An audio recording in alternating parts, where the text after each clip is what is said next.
hell this is. But we have got a great guest with us today. He joins us live here on the old Skip Skype. And Andrew, how are you, sir? I'm doing all right. Glad to be here. Now, I love this. I love this combination of things. You're a porn star, you're an airbrush artist, you're a model, and you're eager for the next thing. Yes, absolutely. So, talk to us about, I want to first of all start with the airbrush part of it. That I think is totally awesome. Tell me and Chris here about thank you. the world of airbrushing and being an airbrush artist. Well, my father is an amazing artist. He has 3 art degrees in varied areas. So it's in the DNA. I've been airbrushing since I was 10. Never really put it down, and don't plan on doing anytime soon.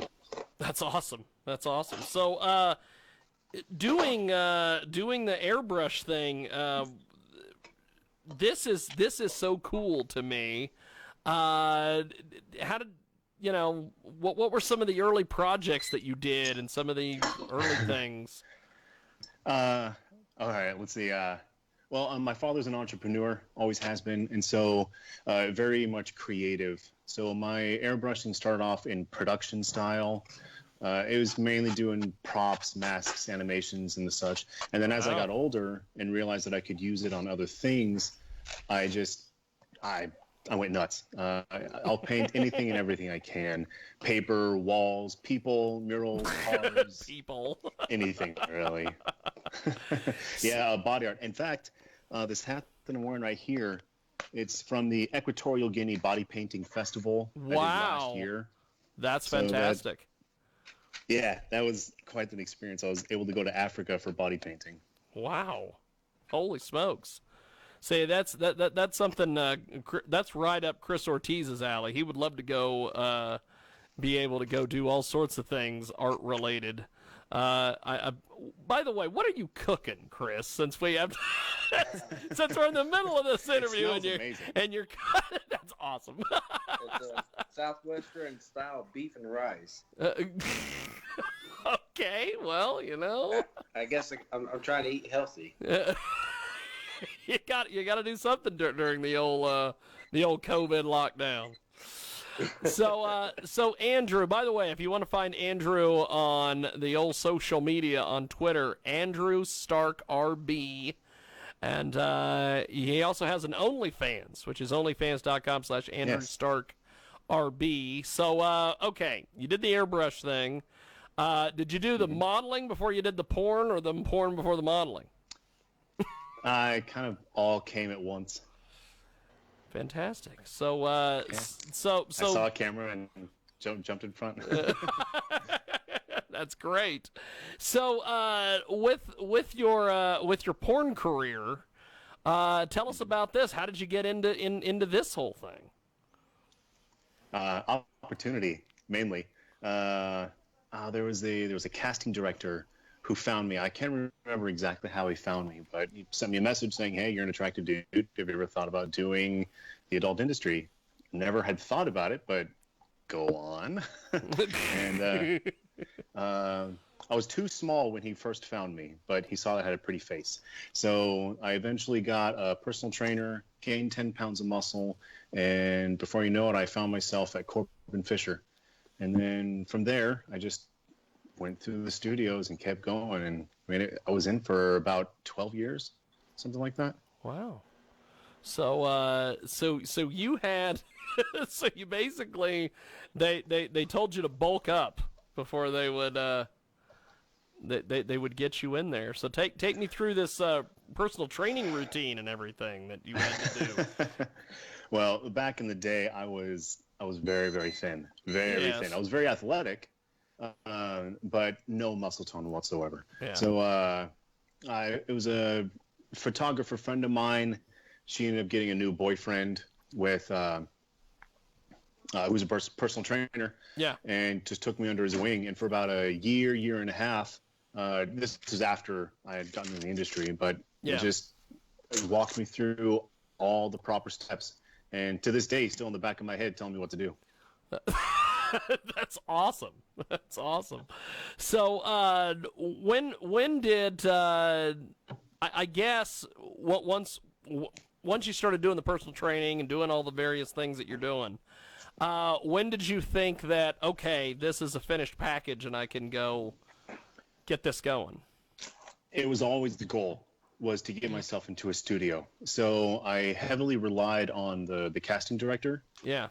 to guide me, to tell me when I was ready. And he knew that it was going to be a constant work in progress. To this day, it's still a work in progress. Yeah. But after the 10 pounds of muscle, that's when he resubmitted me to Corbin, and they're like, all right, we'll give him a shot. And that kicked it off. That's awesome. We have got a great guest with us today. Andrew Stark joins us here on our big broadcast. He is just an amazing guy. You can follow him over on the fabulous Twitter machine, as they say, Andrew Stark RB. He's an airbrush artist, he's a model, and he's also an adult film star, which is pretty awesome. He's got an OnlyFans. If you want to go support him during the COVID-19, which is part of the reason why we're doing all these interviews, is to drive traffic to help these folks out. It is onlyfans.com/Andrew Stark RB. Because keep in mind, people in the adult film industry, they aren't going to be getting a stimulus check, I'm sure. Even though they've supposedly said, oh, it's going to be for everybody who filed their taxes. Okay.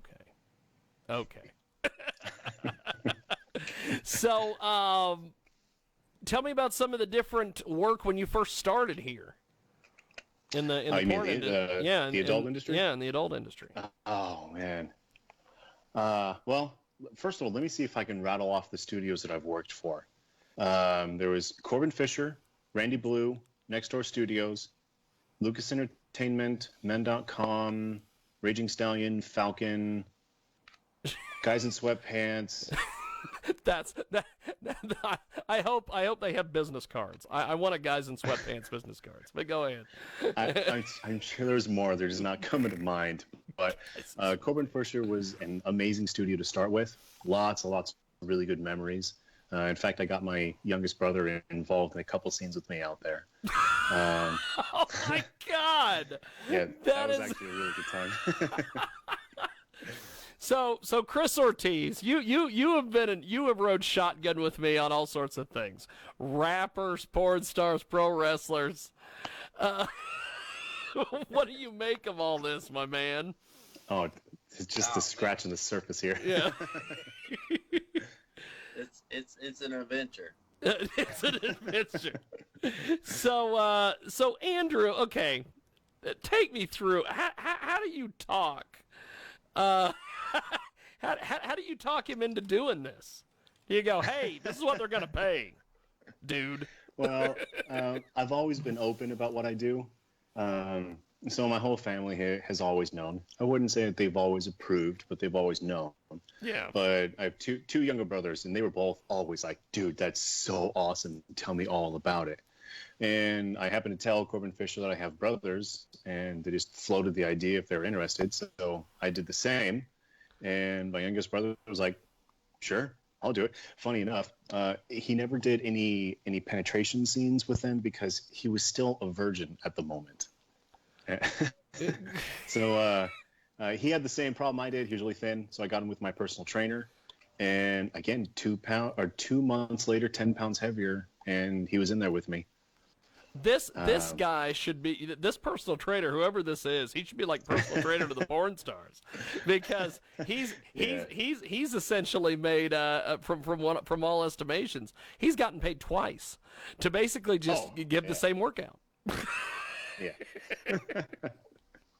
So my brother did 2 scenes. One was a solo, and the other one, it was called, so my name back then was Ty, T-Y. Yeah. It was called, oh shoot, what was it called? Basically, I fucked a girl in front of him while he watched and jerked off.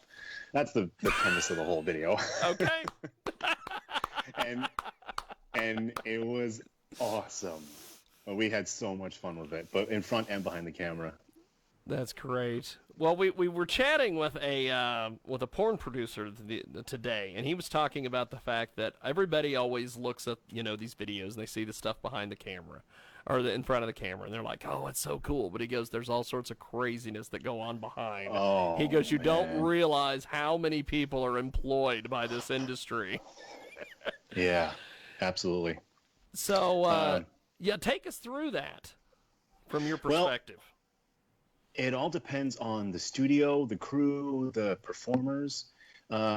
If you're with people that you're comfortable. Okay, so first of all, a little backstory. Every studio that I would be with, for the most part, I tried to keep myself exclusive. Yeah. Because I enjoyed the people more than anything else. So take, for example, the last scene I ever did with Armand Rizzo. It was with Shishi LaRue. Wow. He laid out the positions he wanted us to be in, and he's go, let me know if you want to stop. And so we actually went through all 4 positions on one take, and it was amazing. I was throwing him around like a rag doll.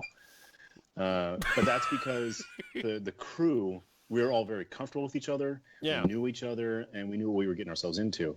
If it's more on the news side, it can be a long day because you have the different camera angles, the lighting, battery, hard-on issues, list goes on and on. This is a great behind the scenes today with Andrew Stark. He joins us today here in our broadcast. He's a porn star, an airbrush artist, a model, and you can get his OnlyFans at onlyfans.com/AndrewStarkRB. So okay, so you've had basically two gimmicks. You were Ty and now you're Andrew. Well, that comes from, okay, when I was with Corbin Fisher, they like to give their performers single first names. Cool, you do you. So it's like it's like Vince McMahon, you know, he always gives the wrestlers one first name. That's it. Yeah, sure. It's their gimmick. Everyone has their own gimmick. Awesome. So after I did my time with them, I moved on to Randy Blue, and they wanted to switch up my look. Switch me up as much as possible. Yeah. And so when I walked on set, they just looked at me and went, "Hey, you're Andrew Stark. Cool, let's get on set." I was like, "Oh, okay." That's how I got my name. And if I remember correctly, they had a dartboard system where you had a bunch of first names, a bunch of last names. Toss 2 darts, and there's your name. Ah, look at that. You know, none of this. None of this, the street you grew up on kind of shit. I'm sure if you have a name picked out, they probably won't fight you too much on it. But That's awesome. Easy going, flow type of dude. So, but after they gave me Andrew Stark, I was like, okay, I'm definitely sticking with it. I'm a little partial to it. Oh yeah, and I'll tell you, it sounds like it sounds like a porn name. It sounds like it's marketable. Yeah. Yeah. So, and I'm part of Game of Thrones. Well, that too. So, Chris Ortiz is joining us. He's. Are you done with dinner there, my friend? Or are you? Kinda. I'm still munching. But, well, toss it over here when you're done. Well, listen here to Andrew. Do you have any questions for him since we've got him here, my friend? So when you set up your OnlyFans, like, do you? Well, of course, everybody knows how to set up OnlyFans, but like, is there like a deal? Like, for instance, like, do they have to confirm you like they do on like PayPal? They have to confirm that boom, this is legit, or anything like that, or yeah. like. And it doesn't matter if it's a cam site or if it's one of these content sort of a sites. You always have to verify who you are, and especially if you're making money off of it, you've got to verify a little bit more. I got you. At least you don't have to show them your social security. So, I mean, I think it was the driver's license. I think that was about it. Gotcha. So, when you're filming, and then they upload them, do they upload them to just one certain site, or do they upload them to like various sites? Well, like I said, I like to keep myself exclusive, with whatever studio that may have been. So when I was with Randy Blue, you could only find it there. Men.com is a little different because they own the parent company also owns all the campsites and the free sites and all that stuff, so they can be a little iffy about it. But then you also had Raging Stallion, And they're kind of an umbrella company with Hot House and Falcon and Colt. I think it's so they're able, even though they have individual sites, they can mix their models around a little bit more. I gotcha. Each site had the marketing technique that they would hit in each different one, but it was a little more open. I gotcha. Now, So go ahead. No, I happen to find something here. This is pretty interesting. You have it's like a time lapse of a haunted house that you that you painted. Okay. It's on your Twitter. It's from I don't know, 2018 or something. Okay. This is so cool. Take me through all this, because we're popping this up for the TV and social media viewers. This is pretty Cool. damn neat. Well, I'm heavily connected with the haunted house industry. Yes. And I get paid a lot to go around the country or even the world and do haunted house overhauls, pretty much. So a lot of what I get hired on for is called chroma depth. It's a style of painting with neon colors. You wear glasses that it basically breaks up the color spectrum. And so I don't know which one you're exactly looking at, but you can kind of tell that blue and purple recede, green and yellow stay where they're at, and then red and orange protrude. And so when you wear the glasses, the artwork literally becomes 3D. I've been doing it for many years. Super freaking cool, dude. I'd be considered an expert in that area. But yeah, I'll travel all around to different haunted houses and overhaul paint jobs. Wow. So how did you get linked up with the haunted house industry? It's like I didn't even know that there was such a thing as a haunted house industry until chatting with you today. So oh yeah, that is awesome. Actually, the Halloween industry, the haunted house industry, Halloween in general, is been growing exponentially over the past few decades. Yes. It's starting to catch on more throughout the world as well. But it all comes down to my father and his business. I've been involved. I mean, I was acting in haunted houses when I was single digits. I remember being under a bed with these fake arms. As people walk by, I would just throw their hands out and grab their ankles and love all the screams. Man, I have so many stories with the haunt industry. I could talk for days. So, have you done this internationally? Have you been flown to other countries to? Yep. We've done haunted houses in Madrid, Spain, Hong Kong, Canada, Mexico. Those are just off the top of my head. But I've also been to I've touched almost every single Six Flags park in some way or another. Wow. That's crazy. Yeah, that is damn interesting. So when this is just fascinating to me that there's a haunted house industry. So when they get a hold of you and bring you out there, do they address all the needs over the phone or in emails, and then they, obviously they comp your flight and everything and fly you out there, or do they just get you out there and go, okay, this is what we got? It's usually one of three categories. The first category is, I don't know, man, we got this building set up. Go nuts. Make it look cool. Let me know when you're done. The second category is they have a general idea, what clowns or apocalypse or whatever it may be. So as long as I'm within those guidelines, I can do whatever I want. And then the third one is, here's a blueprint. Here's exact images. This is exactly what we want you to do. Wow. Yeah. There you go. Well, scrolling through your Twitter, which, by the way, Andrew Stark RB and also OnlyFans, go over and purchase some of his content while you're locked up for the old COVID-19. I did find some photos here of people that you've painted. Mm-hmm. Take me through this whole thing, because you use some I hope that you're getting sponsored by these people that you're promoting their paint. I sure hope you have a sponsorship.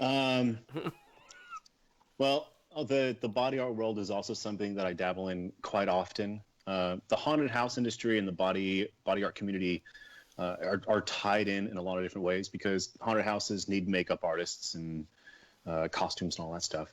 So I am sponsored by an airbrush company. That's awesome. And I'm kind of sponsored by a body paint company. But I know a lot of different owners of body paint companies. So if I need something, I call them up and they'll give me a discount or whatever. This is pretty awesome. So take me through what I guess what it's like to go from one to the other as far as the Okay. the body painting with the Yeah. compared to the haunted house. Because looking at the time lapse and then looking at your other stuff, or looking at the body paint, it's like, man, it looks like you could spend a lot of time on both. Yes, I could. So the whole body paint thing, it depends on what's going on. I could be in a bar and club where I'm doing public, where you've got to just, the more people you can get through, the more money you make. So you just got to be blasting through them as fast as possible. There's other times where it's like bar staff or performers, whatever, where you have a little bit more time, but it doesn't have to be high quality. Then there could be like professional photo shoots or demos or stuff like that, where every tiny square inch has got to be on point. So I would say a good torso body paint would take 45 minutes, maybe a half body 2 hours to do a really good job. But then there's been times where I've spent 6 hours on one person. Holy smokes! Yeah. That is a lot of time. I did the. Well, also I do. I don't know if anyone knows about Fantasy Fest down in Key West, Florida. That happens every October. I have a stable place where I paint down there, and man, that gets nuts. That gets crazy. That's a good time. So 6 hours on a. Are you basically waiting on stuff to dry when you're doing this, or take us through this whole thing? So that's the cool thing about airbrush is it dries pretty quick. Sometimes it dries instantly depending on what I'm doing. So the 6 hours is continuous work, maybe stopping for a drink of water or go to the bathroom. A couple years ago, I did the North American body paint competition, and I had to practice for 2 different paint jobs. So got with a photographer friend of mine, told him what was going on, said I needed to practice. He's like, I gotcha. And over the next few days, he sent me just all the models that he had available that said they wanted to be involved. And I picked and chose 4 different models, 6 hours a piece, and it had to be 95% coverage. So I painted everything except for palms and bottoms of the feet. Holy smokes. And then I went out to, it was in Vegas at the time. Yes. And I think there's like 13 countries represented, 100 and some odd participants, and I came in like 13th or something like that. Holy crap. I was pretty proud. I mean, it was my first major competition, so I was proud. Well, that is pretty awesome. Well, Chris, do you have any more questions for Andrew before we let him go for today? Oh, I don't think so. Because I've been trying to think of some, and it's like, well, I can't ever speak of them. So. Well, Andrew, you've given us a heck of a lot of material. I went into this interview thinking we're going to primarily talk the porn thing, and then I started scrolling through your Twitter, and I'm like, holy shit! And then you started talking about all this. Well, I paint people, and then I found a bunch of people. This has been pretty fantastic. You are an amazing individual, and thank you for doing this today, brother. We really appreciate the time. Of course. Seriously, just scratching the surface on me. I could talk for a long time. Well, we will definitely have you back. So cool. Go ahead, brother. Jump in there. I didn't mean to cut you off. You're getting ready to say something. It's good. Lately, I've been doing a lot more automotive painting, motorcycles in general. And I'll have to send you some pictures of. I just redid my motorcycle with electroluminescent paint and LED underglow and Wow. bunch of other cool stuff. So I'll send you those images. Awesome. Well, send those over to me. We'll put them up on with the interview and everything. And Will do, man. Thanks for doing this, brother, and thanks for riding shotgun, Chris. I appreciate it, sir. Hey, you're welcome. Next time I'll make sure I'm not eating. Well, I was gonna say, talk a little less next time. I need a little more airtime. Well, Andrew, I appreciate it, brother. We will talk to you soon. Have yourself a wonderful day, sir.